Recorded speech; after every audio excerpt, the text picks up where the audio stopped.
A guy walks into a bar, looks around, and notices an older man sitting at a nearby table. He says to the bartender, "A round on me for everyone here, except for that old guy over there." As the drinks are handed out, he looks over at the old man with a smug grin. To his surprise, the old M. and just nods and smiles warmly back. Confused, the guy orders another round for everyone, again, except for the old man, and this time, he insists on only the top-shelf stuff. Yet again, the old man smiles, even bigger than before. Frustrated, the guy turns to the bartender and asks, "What's with that guy? Is he clueless or what?" The bartender chuckles and replies, "Oh no, sir. That gentleman happens to be my boss, and the owner of the bar." "So let me get this straight," the prosecutor says to the defendant. "You came home from work early and found your wife in bed with a strange man." "That's correct," says the defendant. "Upon which," continues the prosecutor, "you take out a pistol and shoot your wife, killing her." "That's correct," says the defendant. "Then my question to you is, why did you shoot your wife and not her lover?" asks the prosecutor. The defendant replies, "It was easier than having to shoot a different man every day." During a visit to my doctor, I asked, "How do you decide if an older person needs to be placed in a long-term care home?" "Well," he replied, "we fill up a bathtub and give them a teaspoon, a teacup, and a bucket, then ask them to empty the tub." "Oh, that's easy," I said. "A normal person would use the bucket since it's the biggest." "No," he said with a smile. "A normal person would just pull the plug." "Would you like a bed by the window?" A Polish man married an American woman, and even though his English wasn't perfect, they got along just fine. One day, he bursts into a lawyer's office, looking panicked.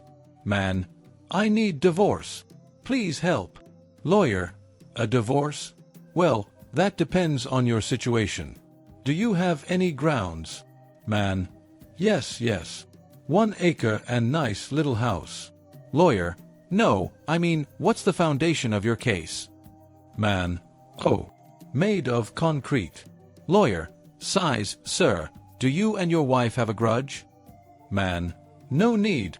We have carport." Lawyer, "Let's try again. What are your relations like?" Man, "All still in Poland." Lawyer, "Sir, has there been any infidelity in your marriage?" Man, "Oh yes. We have high-fidelity stereo and good DVD player." Lawyer, "No, I mean, does your wife ever beat you up?" Man, No, I wake up before her every day." Lawyer, getting frustrated, "Then why do you want a divorce?" Man, "Because she tried to kill me." Lawyer, "What? What makes you think that?" Man, "I have proof. She buy bottle at drugstore, put in bathroom." Lawyer, "And what did the bottle say?" Man, "Right on label. Regular Polish remover." At St. Peter's Catholic Church, they hold weekly marriage seminars for husbands. At last week's session, the priest asked Giuseppe, who was approaching his 50th wedding anniversary, to share his secret to a long and happy marriage. Giuseppe stood up and said, "Wella, I've always tried to treat her nice, spend a da money on her, but the best thing I did was take her to Italy for our 25th anniversary." The priest smiled and said, "Giuseppe, that is truly inspiring. So, what are you planning for your wife on your 50th anniversary?" Giuseppe puffed out his chest proudly and said, "I gonna go pick her up." Lawyer, "Ma'am, can you please state your age?" Little old lady, "I'm 86 years young." Lawyer, "Tell us in your own words, what happened on the night of April 1st? Little old lady, "Well, there I was, sittin' on my front porch, enjoyin' a warm spring evening in my favorite rocking chair. Out of nowhere, this young fella sneaks up and sits beside me." Lawyer, "Did you know him?" Little old lady, "Nope, but he sure was friendly." Lawyer, "And what happened next?" Little old lady, "Well, he started rubbin' my thigh." Lawyer, "Did you stop him?" Little old lady, "No, sir." Lawyer, "Why not?" Little old lady, "Felt nice. Ain't nobody done that since my dear Albert passed 30 years ago." Lawyer, "Then what happened?" Little old lady, "He started rubbin' my chest." Lawyer, "And did you stop him then?" Little old lady, Nope. Lawyer. Why not? Little old lady. Honey, I ain't felt this alive in years. Lawyer. Then what? Little old lady. Well, by then, I was feeling downright spicy. So I laid back and said, Take me, young man. Take me now. Lawyer. Leans in, and, Did he take you? Little old lady. No. He jumped up and yelled, April Fool. Lawyer. And what did you do then? Little old lady. Well, that's when I shot the little bastard. Two high society ladies were chatting on the grand porch of a stunning mansion, sipping sweet tea. The first woman sighed dramatically. When my first baby was born, my husband built me this gorgeous estate. The second woman smiled politely and said, Well, isn't that nice? The first woman continued, Then, when my second child arrived, he bought me that red Ferrari in the driveway. Again, the second woman nodded and said, Well, isn't that nice? Feeling proud, the first woman added, And when my third baby was born, he gifted me this dazzling diamond bracelet. For the third time, the second woman simply replied, Well, isn't that nice? Curious, the first woman asked, So, what did your husband do for you when you had your first child? The second woman sipped her tea and said, Oh, he sent me to charm school. Charm school? Whatever for? The first woman asked, baffled. Well, the second woman said with a smirk, Before charm school, I would have just said, Who the heck cares? But now I just say, Well, isn't that nice? One dark night in Dublin, a fire broke out at the local chemical plant. Within seconds, boom, massive flames erupted. Fire departments for miles around rushed in, but the fire was so intense they couldn't get close. The company president ran to the fire chief, panicked. All our secret formulas are locked in the vault inside. I'll give £50,000 to the fire crew that saves them. But the flames kept everyone back. As things got desperate, he upped the reward. £100,000 to anyone who can get those files. Still, no one could break through. Then suddenly, wee-oo, a lone siren sounded in the distance. Charging toward the fire was the nearby Rural Volunteer Fire Brigade, a crew of old men, most over 65, in their rusty old truck. To everyone's shock, they didn't stop.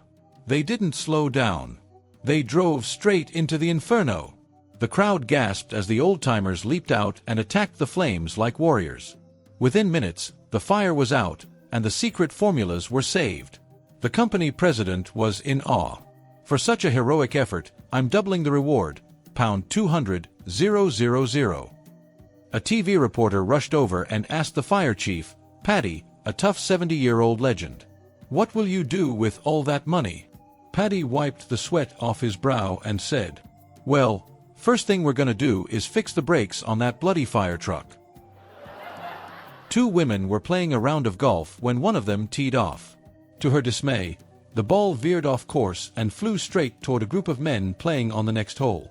The ball struck one of the men, who immediately doubled over, clutching his hand and falling to the ground in clear discomfort.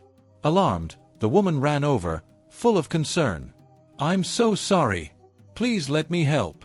I'm a physiotherapist. I can ease the pain if you'll let me. The man, still wincing, waved her off. I'll be fine in a few minutes, he said, though his face told a different story. She persisted, and after a bit of hesitation, he finally agreed. Gently, she moved his hands aside, loosened his grip, and began to massage the area with expert care. After a few moments, she asked with a kind smile, How does that feel? He sighed in relief. It feels wonderful, he admitted, but I think my thumb is still the real problem. Mr. Johnson boarded his flight to New York City and approached the aisle seat he had booked. To his surprise, a blonde woman was already sitting there. Excuse me, Mr. Johnson said, trying to stay calm. That's my seat. I specifically booked it. The woman looked up and said confidently, I'm blonde, I'm smart, and I'm sitting in this aisle seat until the plane lands in New York City. Frustrated, Mr. Johnson checked her ticket. It clearly showed she was assigned to the middle seat. Your ticket says you're supposed to sit in the middle, he said, pointing to her ticket. I booked this aisle seat because I'm 6'5" and I need the extra space. You're, what, 5'1"? You'll be fine in the middle seat. The blonde, unfazed, repeated, I'm blonde, I'm smart, and I'm sitting in this aisle seat until the plane lands in New York City. The woman in the window seat chimed in, You should listen to him. My ex was tall, only 6'1", and he always needed the aisle seat to avoid feeling cramped. Still, the blonde replied, I'm blonde, I'm smart, and I'm sitting in this aisle seat until the plane lands in New York City. At his wit's end, Mr. Johnson called over a flight attendant. He explained the situation, and the attendant nodded before leaning down to whisper something in the blonde's ear. Suddenly, the blonde's expression changed. Without a word, she moved to the middle seat. Relieved, Mr. Johnson sat down in the aisle seat. After the plane landed in New York, his curiosity got the better of him. He approached the flight attendant and asked, What did you say to her? The attendant smiled. I told her the aisle seat wasn't going to New York City. A fancy city lawyer was driving through the countryside when he spotted a beautiful apple tree on a farm. Tempted, he pulled over, jumped the fence, and grabbed a shiny red apple. Just as he took a bite, an old farmer pulled up on his tractor. Hey there, son, the farmer said. That's my tree. You can't just take my apples. The lawyer smirked. I'm one of the top attorneys in the city. I could sue you for this whole farm if I wanted. The farmer chuckled. Well, out here, we don't do lawsuits. We settle things with the country code. The country code? The lawyer asked. Yep, said the farmer. We take turns kicking each other. First one to give up loses. The lawyer, thinking he could handle an old man, agreed. The farmer, wearing thick steel-toed boots, wound up and kicked the lawyer straight in the gut. The lawyer doubled over, gasping for air. After a few minutes, he finally straightened up and gritted his teeth. All right, old man, now it's my turn. The farmer grinned and tipped his hat. Nah, I give up. Enjoy the apple. A man working at the post office had the job of sorting mail with illegible addresses.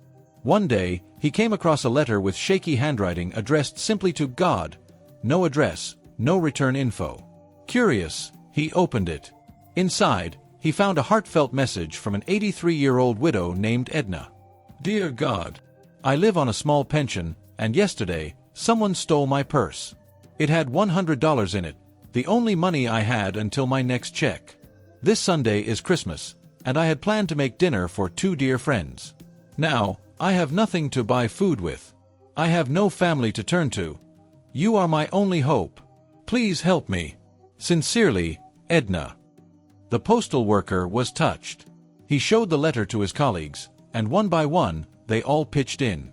By the time they finished, they had collected $96. They placed it in an envelope and sent it to Edna. That day, the entire office felt warm and joyful, imagining the Christmas dinner she would now be able to have. Christmas came and went. A few days later, another letter from Edna arrived, again addressed to God. Excited, the postal workers gathered around as the man carefully opened it. This time, the letter read, Dear God, how can I ever thank you enough for what you did for me? Because of your generosity, I was able to prepare a wonderful Christmas dinner for my friends. We had an amazing day, and I told them all about your kindness and the miracle you sent. By the way, there was $4 missing. I think those bastards at the post office must have taken it. An elderly couple walked into a diner and ordered 1 burger, a side of fries, and a drink. The old man unwrapped the burger, carefully cut it in half, and placed 1/2 in front of his wife. Then, he carefully counted the fries, splitting them into 2 equal piles. He took a sip of the drink, passed it to his wife, and she took a sip before setting it back between them. People at nearby tables started whispering, Oh, how sweet! But also kind of sad. They must be sharing because they can't afford 2 meals. A kind young man walked over and said, Excuse me, I'd love to buy you another meal so you both can have your own. The old man smiled and shook his head. No, thank you. We've been sharing everything for years. But as the meal went on, the young man noticed something strange. The wife hadn't eaten a single bite. Concerned, he approached again. Ma'am, are you sure I can't get you something to eat? She smiled and replied, Oh no, dear. We always share everything. The young man hesitated. Then, "What are you waiting for?" She patted his hand and said with a grin, "The teeth." Dave was a great worker, social, friendly, and always on top of his tasks. But there was one problem. He never attended any company events. Eventually, his boss had enough and called him into the office. "Dave," his boss said, arms crossed, "why can't you be a team player and show up to these events? It's like you're avoiding everyone." Dave sighed. "Boss, it's not that I don't want to come, I just already know so many people. I barely have time for all the famous folks I know." His boss scoffed. "Oh, come on, Dave. You knowing famous people? That's ridiculous. Name one." Dave shrugged. "Go ahead, name anyone. I bet I know them." The boss smirked, ready to call his bluff. "Fine. Tom Cruise. You know Tom Cruise." "Oh, Tommy. Yeah, we go way back. I can prove it." Skeptical but intrigued, the boss agreed to fly out to Hollywood. When they arrived at Tom Cruise's house and knocked on the door, Tom himself answered and beamed. "Dave. My guy. What's up? Come in for a beer." The boss's jaw dropped. But he wasn't fully convinced. "Okay, that was a lucky guess. Name someone else." Dave grinned. "Go ahead. President Xavier. Old buddy of mine. Let's head to D.C." When they arrived at the White House, the president spotted Dave in the tour group, broke away from security, and gave him a big hug. "Dave, what a surprise. I was just about to head into a meeting, but let's catch up over a drink first." At this point, the boss was shaking. But he wasn't done yet. "All right, Dave. If you're really as connected as you say, tell me this, do you know Pope Larry?" Dave chuckled. "Oh, for sure. Let's go to the Vatican." So off they flew to Rome. The crowd at St. Peter's Square was massive, and Dave knew they'd never spot him from below. "Boss, I'll be right back. I know the guards. I'll go up and wave from the balcony with the Pope." True to his word, half an hour later, Dave stepped onto the balcony with the Pope, waving at the crowd. But when he returned, he found his boss collapsed on the ground, paramedics tending to him. "Boss, what happened?" Dave asked, alarmed. His boss, still gasping for air, looked up and wheezed. "It was too much. When you came out on the balcony," the guy next to me said, "Who the heck is that up there with Dave?"